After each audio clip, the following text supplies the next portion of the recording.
करण्यासाठी आळूवडी करण्यासाठी जे मोठे पानं येतात ते पानं घेतले आहे। पानं हे स्वच्छ धुवून पुसून घ्यायचे आहेत। त्यानंतर व्हिडिओत दाखवल्याप्रमाणे अशा मोठ्या दिसणाऱ्या शिरा आपण सर्व काढून घेणार आहोत। अशा पद्धतीने शिरा काढल्या की वरतून लाटण्याच्या साहाय्याने हे पान लाटून घेणार आहोत, म्हणजे शिल्लक राहिलेल्या शिरा देखील छान अशा लाटल्या जातात।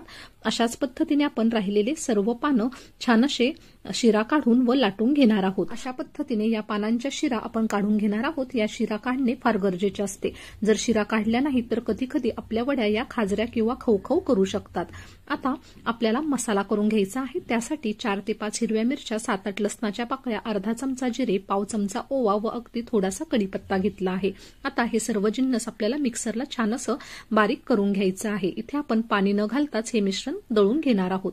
आता हे मिश्रण आपलं तयार झालं आहे आणि पानं देखील तयार झाली आहेत। त्यानंतर आपण लागणारं पीठ तयार करून घेऊयात। त्यासाठी इथे मी 1 वाटी बेसन पीठ म्हणजे चणा डाळीचं पीठ घेतलं आहे। त्यात आपण बारीक करून घेतलेला मसाला घातला आहे, चवीनुसार मीठ घातलं आहे, पाव चमचा हळद घालायचा आहे, अगदी छोटा पाव चमचा हिंग घातला आहे व सर्वात शेवटी आपण यात चिंच व गुळाचे छान असे मिश्रण घातले आहे। यामुळे देखील वड्या छान अशा स्वादिष्ट होतात व खवखव करत नाही।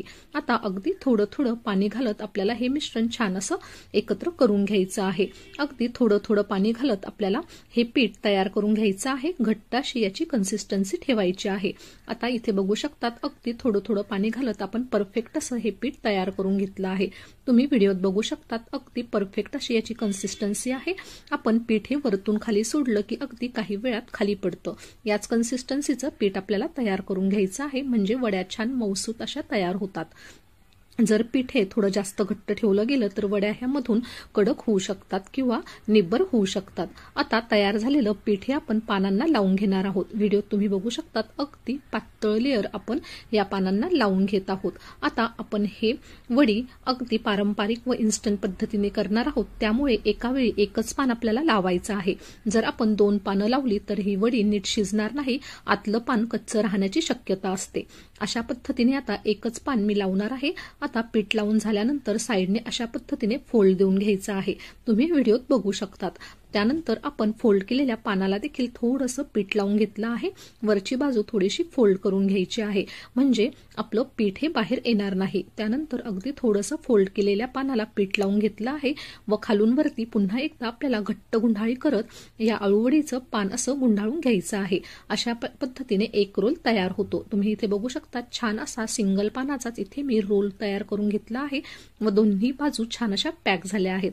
अशा पद्धतीने वरतून व खालून देखील आपण प्रत्येक रोलला पीठ लावून घेणार आहोत। ते का लावायचं ते मी पुढे सांगणारच आहे।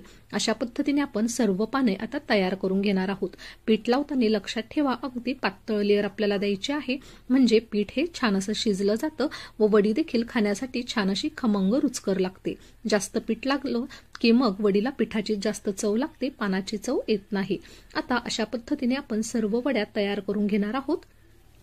इथे तुम्ही बघू शकतात फोल्ड करण्याचं टेक्निक हे अगदी सोपं आहे। अशा पद्धतीने फोल्ड केलं की आता पीठ हे बाहेर येत नाही व वड्या ह्या छान अशा दिसायलाही सुरेख दिसतात व छान अशा भाजताना किंवा आपण ज्यावेळेस शिजवतो त्यावेळेस देखील पीठ बाहेर येत नाही, छान अशा शिजल्या जातात। अशाच पद्धतीने तुम्ही बघू शकता सर्व वड्या तयार झाल्या आहेत व प्रत्येक वडीला वर खाली थोडं थोडं पीठ लावून घेतलं आहे।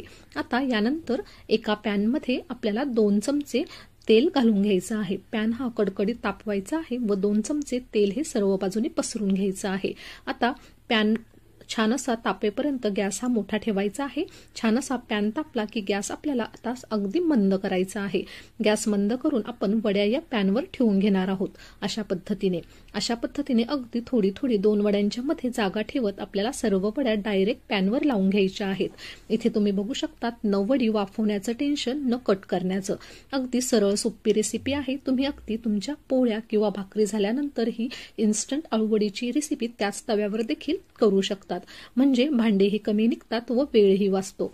अशा पद्धतीने आता सर्व तेल आपण सर्व वड्यांना छान असं फिरवून घेतलं आहे व झाकण ठेवून आता साधारण 2 मिनिट मंद आचेवर या वड्या शिजवून घ्यायच्या आहेत। 2 मिनिट झाले आहेत।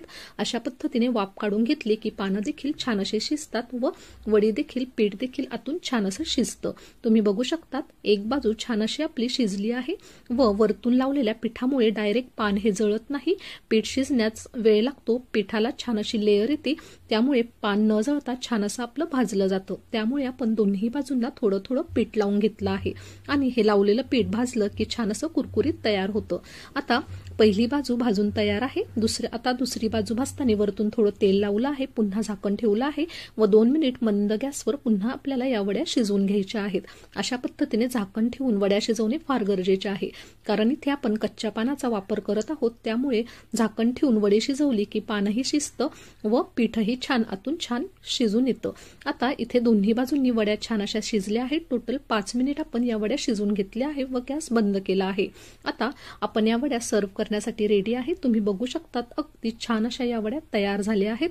मधून लेअर बघू शकतात, अगदी छान अशी ही पोकळ छान मऊ अशी ही वडी तयार झाली आहे। वरतून छान कुरकुरीत व आतून अगदी मऊ लुसलुशीत ही वडी तुम्ही देखील नक्की ट्राय करून बघा। तुम्हाला आजीच्या पद्धतीची अगदी पारंपरिक अस्सल गावरान चवीची इन्स्टंट आळूवडीची रेसिपी आवडली असेल तर जास्तीत जास्त लोकांपर्यंत शेअर करा व असेच नवनवीन व पारंपरिक रेसिपी पाहण्यासाठी चॅनलला नक्की सबस्क्राईब करा। धन्यवाद।